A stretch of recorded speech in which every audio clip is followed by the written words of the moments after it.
All right. Oh, Wahnsinn. Das war sehr laut. The next talk is held by Johanna Ulrich from SBA Research. Hello and welcome to my talk. As you can see, my topic is IPv6 security, so that protocol that everybody has heard of, but almost nobody is using. But let me first introduce myself. As already said, my name is Johanna Ulrich. I'm here from Vienna and working for SBR Research. Basically, I'm born just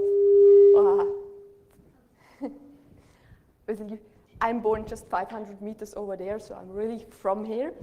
At the moment, I studied before electrical engineering and now switched rather towards network security and also towards cloud security, and I'm a PhD student at the moment. A few words to SBR Research. We claim to be the biggest competence center for IT security in Austria, which is quite easy because we're the only one. We're about 80 people.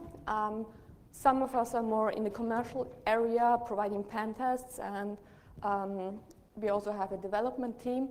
And there is also a group where I'm with that covers research, and we have to cover quite a wide range because we are more or less the only center covering these aspects. But back to the topic, the history of computing is full of underestimation. I'm pretty sure that everybody of you has 5 computers at home right now for himself. And there are a few more underestimation, like the 64K thing that will surely be enough.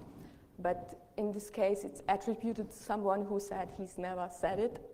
But on the other side, we had 2-digit years who made the whole branch crazy for at least 1 year.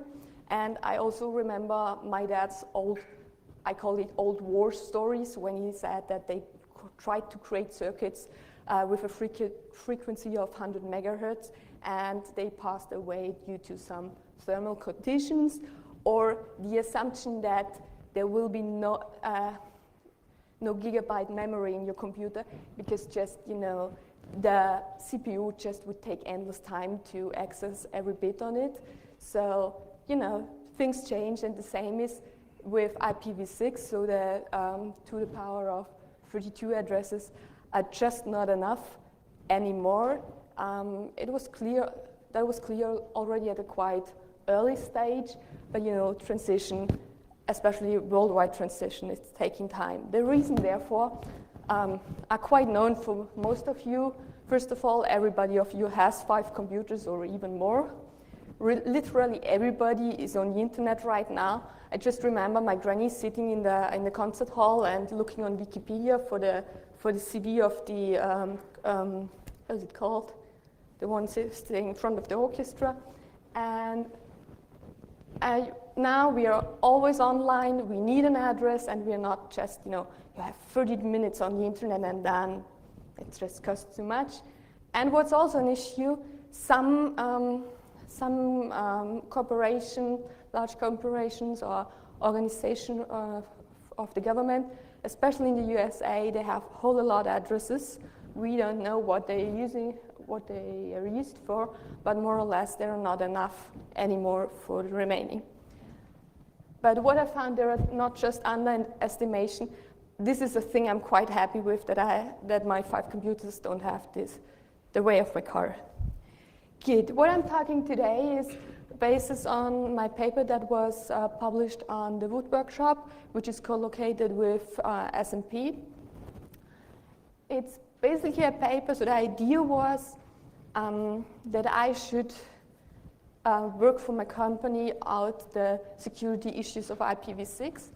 And then I was reading quite a lot of time, because there are a lot of things documented somewhere. You have to find it. And it took me just a sec. Better? Okay. And you have to find them. So they are on blogs of some network guys. They are rarely in academic papers. You can find them quite a lot in RFCs.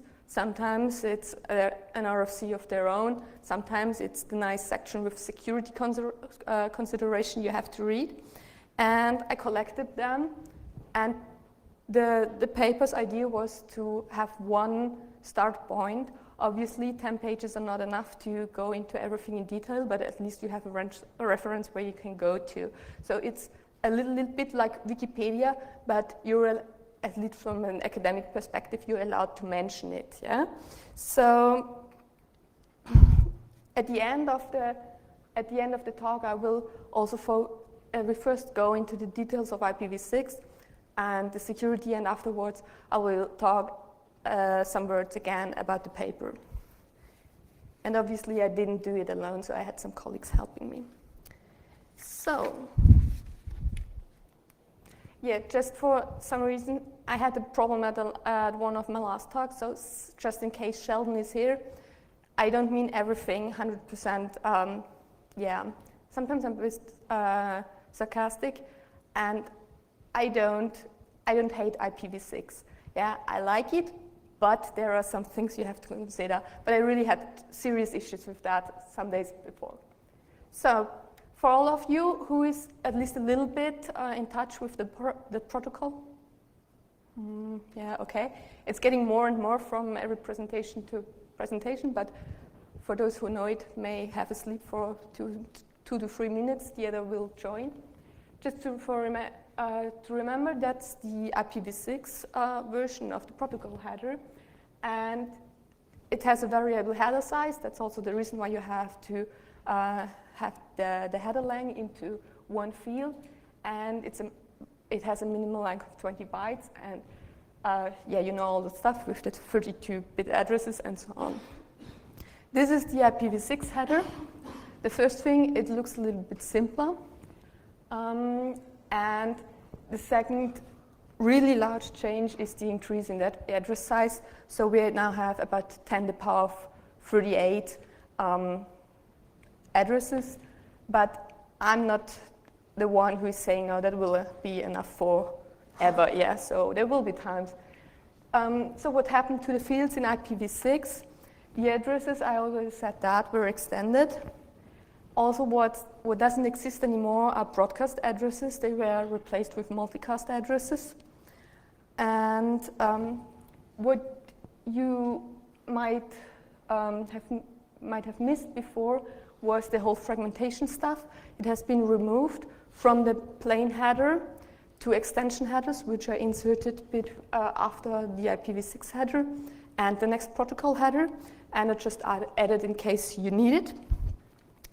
What also happened is that intermediate routers are not allowed to do fragmentation in general anymore. And yeah, what you also see, some fields were renamed or dropped in total. While I have already mentioned the most important changes, one was the ongoing discussion about IPsec. It has been originally mandatory, but after long discussions, it's now optional, which is especially a problem for those protocols who rely on IPsec being there. Good. Just another memory for the format, and now we're getting right into the security vulnerabilities. I'm starting. Of course, the change of the protocol is not just, we have a new header and everything is fine. The problem with IP is that if you replace IPv6, it has a whole red tail on other changes, because basically every protocol on the internet, or a lot of them, are heavily tied to IPv6. So what just seemed to be an ordinary change on some OSI layer is really becoming a massive change in general. I won't introduce this change at the beginning, but we will come to it if I want to explain a security vulnerability. I think it's better to explain the functionality there than otherwise. So I've already mentioned the extension headers. The one thing is you can basically include as many extension headers as you want between your IPv6 header and your transport layer protocol. I mean, it doesn't make sense, but vulnerabilities usually take such no-sense measures. There are some of them which are thought of more dangerous in general. The one was the routing header of type 0, which was kind of a source routing, but as you allowed to put quite a lot of addresses into it, you could generate a lot of traffic amplification, but this has been removed and it's quite fixed in a lot of implementations. The other thing that people mention quite heavily is that these IPv6 extension headers must not be processed by routers on the way, except for two, of course. That's the hop-by-hop header and the router alert options. As far as I know, they don't have a real functionality by now, but people are afraid that they bring back the performance issues to routers in general.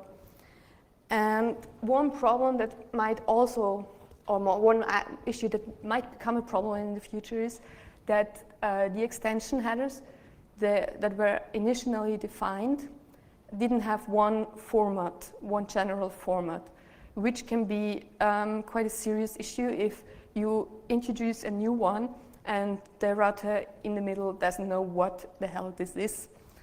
They now proposed a format, but the problem is that there's already one header, as far as I know, that isn't compliant to this format. As already mentioned also, the fragmentation has been moved there to such headers.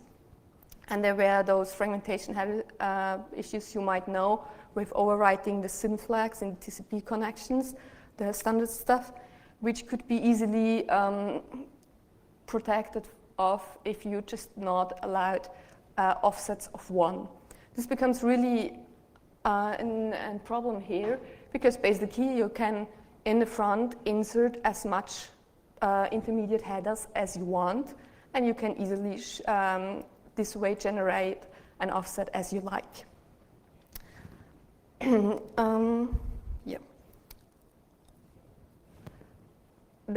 So that leads to the conclusion that while you're allowed to do that, if the next layer protocol isn't in the first fragment, it's rather suspicious, because what IPv6 also mandates for is a guaranteed MTU. So basically, this should be big enough to have the transport layer protocol in the first packet. Another issue with fragmentation, well, that's an old style attack, it was overlapping fragments which were not explicitly forbidden at the beginning, and they were removed right now.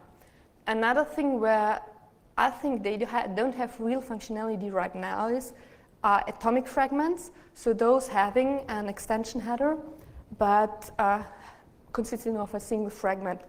Their intended use is in kind of transport protocol, IPv6 to IPv4 translation, which I have never seen in the real world. I don't know if that uses anybody, so that they have, if this intermediate translator has to fragment the packet, then he has an ID. But I would also rather consider these atomic fragments as suspect. Another change is from administrator, it had been a good behavior to block ICMP in general. I wouldn't recommend that for the IPv6. I mean, your network might be safe, but you won't work either, because the new ICMPv6 isn't just the old ICMP functionality, it's also the successor of the ARP protocol. So ICMPv6 has those echo requests and so on.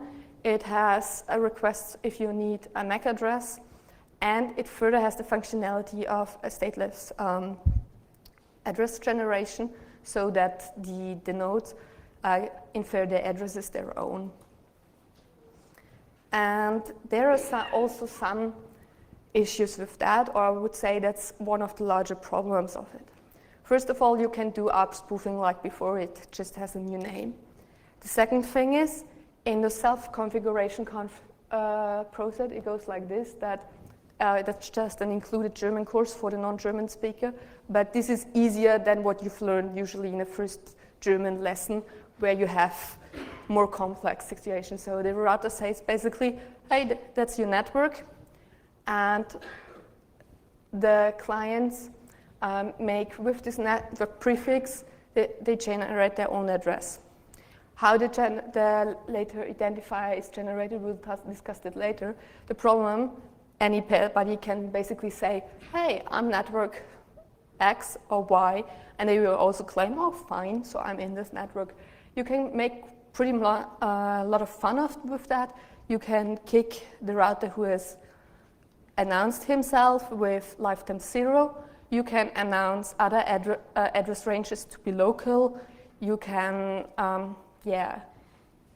launch man-in-the-middle attacks, so it's quite endless there.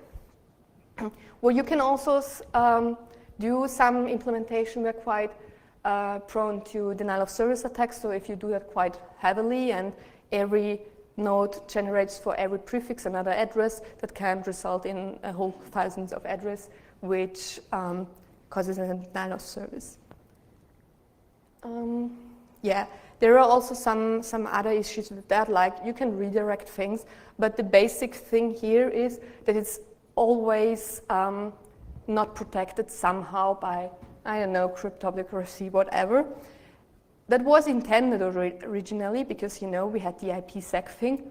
The problem is just if you have a protocol for setting up your protocol for your general networking and you need a previous key exchange, how are you going to do this? Sneakernet? I don't know. I think that's not the solution of these days. Then this was mainly not possible. So the second proposal was the secure neighbor discovery. It's called SEND for short. It might work. I didn't know it.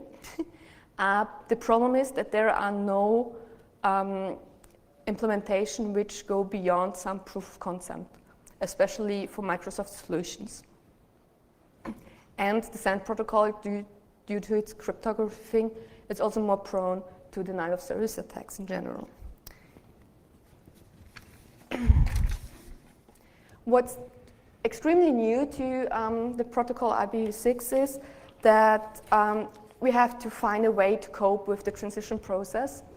And the two ways are translation, which I mentioned before, which is just you translate one header to the other header. And the second one is obviously tunneling, which sometimes, because there are a lot of tunneling solutions out there, that you send a spoof packet in it, a native IPv6 packet.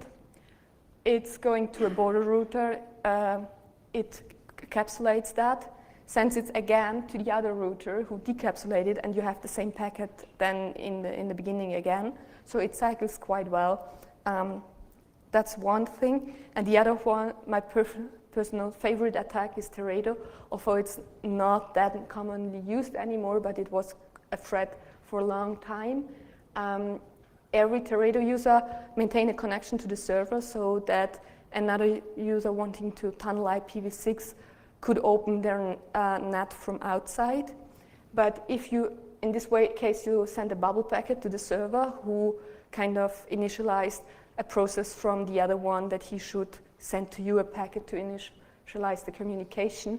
But the server, if you ask to open his own NAT, he will, because the packet format is the same, it will start cycling and endlessly. There are also some things with multicast listener, but in this case, I would ask you to come back after the lunch break, because I'm thinking Anno is providing you more information about this thing than I could do in 2 minutes. Now we're changing to privacy vulnerabilities. I also said that is how IPv6 addresses look like. You have a prefix, it's more or less 64-bit, and you have the interface identifier. While we will assume that the prefix is given in that case, we will talk about the interface identifier and it's being prone to tracking. At the beginning, the modified EUI format was proposed. It's basically your MAC address with some fixed bits. And this address is stable for all networks you will join, which might be not a good idea because you're easily trackable by your address.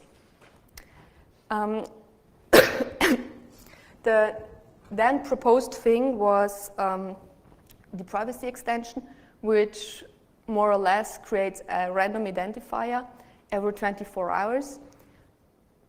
That more or less prevents the easy tracking, but the problem is also that if you switch your network on another time when he doesn't generate a new address, you're at least trackable for a short term. And the second and the third thing is more or less that it's I think helpful for administrators, because if they want to log what their people are doing in their organization, they won't find anybody.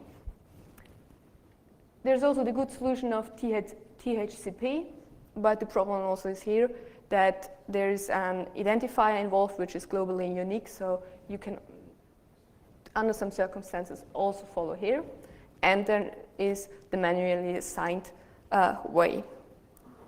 Talking about that, it comes to, there were these initial beliefs that you can, oh, there's missing an N, okay, that you can scan a network, an IPv6 network. Yeah, you cannot. I mean, 2 to the power of 64 is quite large. But what you still can do, you can reduce this address range to addresses that might be more likely than others. Here, it's a quite old observation from 2007 and 2008 from an Irish researcher. And you don't have to look at the graph in detail, but what it tells it is especially routers, of course, tend to have those low-level addresses, so a whole bunch of zeros and 1, 2, and 3, while the clients tend to have more the privacy addresses. But they show that there are some good guesses you can make to find nodes out there. So basically, you can get your information out of, maybe there's an THCP range, you know the vendor of a network card, you have some memorable pattern, like there are some geeks out there coding some names or something in the addresses. There are IPv6 based addresses, low numbers. So basically it's feasible from that point, and there are also some other technologies, like you can use, for example, reverse DNS. Some implementations have a different response for non-empty terminals and empty terminals. So you can, by asking for one range, you can infer whether there is an address in that range or not. And if there's not, it's not a good idea to look in more detail there. Just back to a few words there. Although I know 2007, it's quite a century for networking and internet stuff, but I did some similar statistics, but they are not have not been publicated right now, so I didn't want to show them here.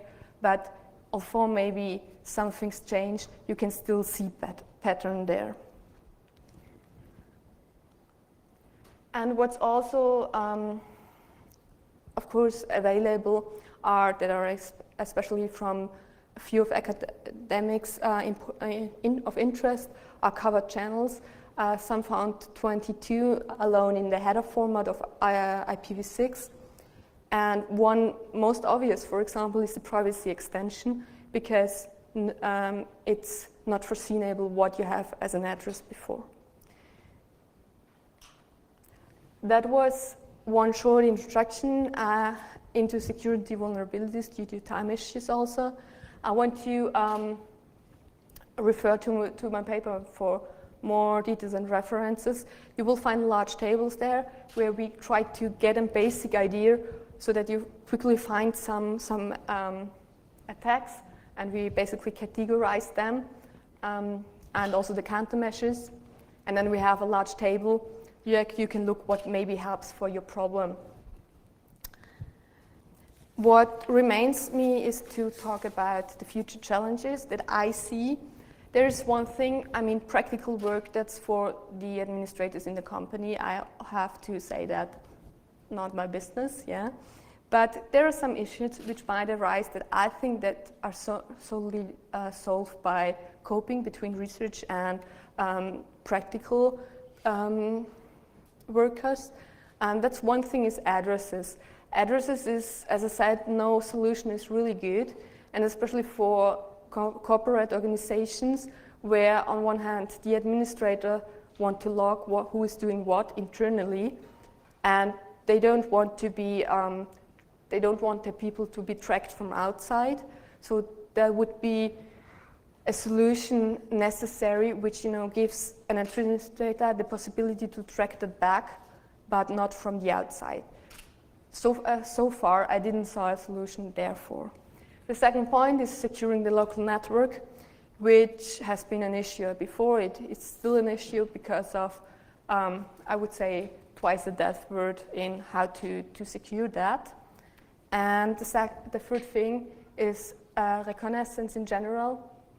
Although there are to exploit pattern for scanning, for example, as I'm still of the belief that this is the most successful way, because it's active probing.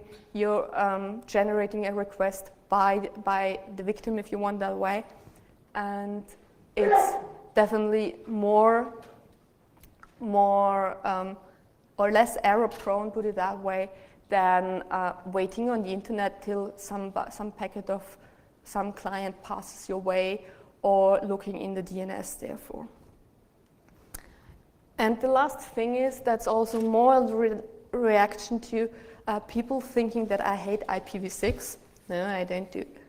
I don't hate it at all. But the problem with IPv6 is the same as with IPv4, that it works finally another way than it was intended. If you think back in the old days of IPv6, or as me, remember what your parents are telling about it. First internet was just academia, security was not an issue because who would attack other universities. And with the commercialization of the internet, security was an issue, and therefore it wasn't developed. Of course, IPv6, it had some good intention for security, but it's also already, again, 15 years old or even older. So it has been developed on a knowledge base from about 15 years ago. That's one thing, and there's also, I would rather say, it's different needs for different people. Academia wants their end-to-end principle back, and that's also the reason why they focus on self-configuration of addresses. But on the other side, the corporate organization won't do that. They rather like central solutions. And this is also the thing that IPv6 is more or less experiencing right now. Because IPv6 as intended works fine in lab situations and so on, but it will change over time with the experience and also with the needs you will have. And finally, that was my presentation. If you have questions, of course, I will try to answer them. Yeah, thank you.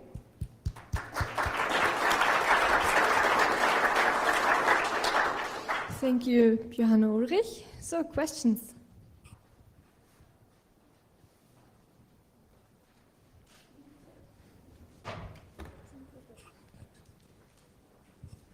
Did you say you preferred Teredo to translation or encapsulation, and could you just expand on that a bit? No, I didn't prefer it. It was my favorite attack because it was so nice to look at, but I didn't prefer it. I would not recommend it, honestly. Yeah, I mean, first of all, I'm not sure how someone can name a product like this, but that's one reason. But the second thing, it's from a security perspective really crap. But this attack is so, it's so absurd in a way it's really beautiful, put it that way. Okay, anyone else?